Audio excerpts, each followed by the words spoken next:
দুশ্চিন্তা এবং ডিপ্রেশন আমাদের জীবনেরই অবিচ্ছেদ্য অঙ্গ। যত নবী রাসূল পৃথিবীতে এসেছেন এবং আল্লাহর যত প্রিয় বান্দাগত হয়েছেন, তাদের প্রত্যেকেরই জীবনে কম বেশি দুশ্চিন্তা এসেছে। তারা তাদের সেই কঠিন সময়গুলোতে আল্লাহ রাব্বুল আলামিনের কাছে সাহায্য প্রার্থনা এবং আশ্রয় প্রার্থনা করার মাধ্যমে নিজেদেরকে এতটাই নিরাপদে রেখেছেন, এতটাই ভালো রেখেছেন, এতটাই স্বাভাবিক রেখেছেন যে কোনো বিপদ, কোনো মুসিবত, কোনো পেরেশানি, কোনো ডিপ্রেশন তাদেরকে ভেঙে ফেলতে পারেনি।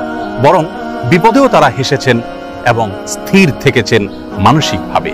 আজ আমরা সেরকম কয়েকটি আমলের কথা বলবো, যে আমলগুলোর মাধ্যমে আমাদের বিপদ আপদ এবং মুসিবত আল্লাহ রাব্বুল আলামিন দূর করবেন, লাঘব করবেন এবং বিপদ আপদেও আমাদেরকে আল্লাহ রাব্বুল আলামিন মানসিকভাবে প্রশান্ত এবং স্থির রাখবেন।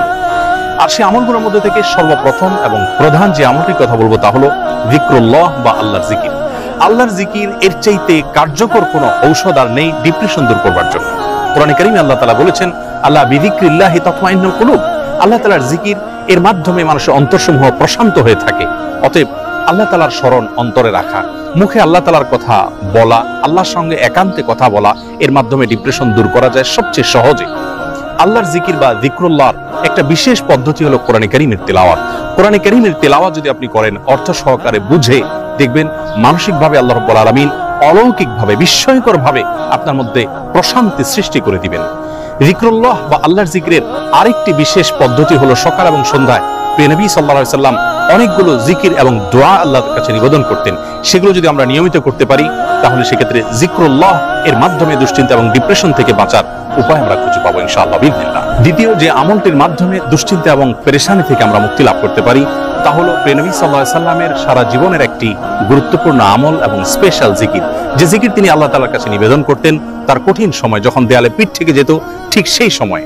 আর সেই জিকিরটি হলো লা ইলাহা ইল্লাল্লাহুল আযীমুল হালিম, লা ইলাহা ইল্লাল্লাহু রাব্বুল আরশিল আযীম, লা ইলাহা ইল্লাল্লাহু রাব্বুস সামাওয়াতি ওয়া রাব্বুল আরদ ওয়া রাব্বুল আরশিল কারীম।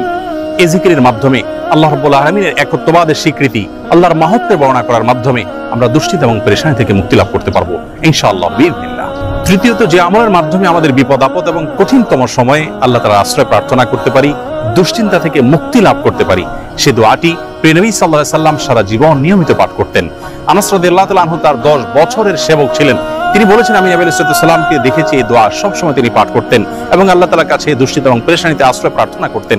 আর সে দোয়াটি হলো আল্লাহুম্মা ইন্নী আউযু বিকা মিনাল হাম্মি ওয়াল হাযান ওয়াল আজজি ওয়াল কাসাল ওয়াল বুখলি ওয়াল জুবন ওয়া দালা'আদ দাইনি ওয়া গালাবাতির রিজাল।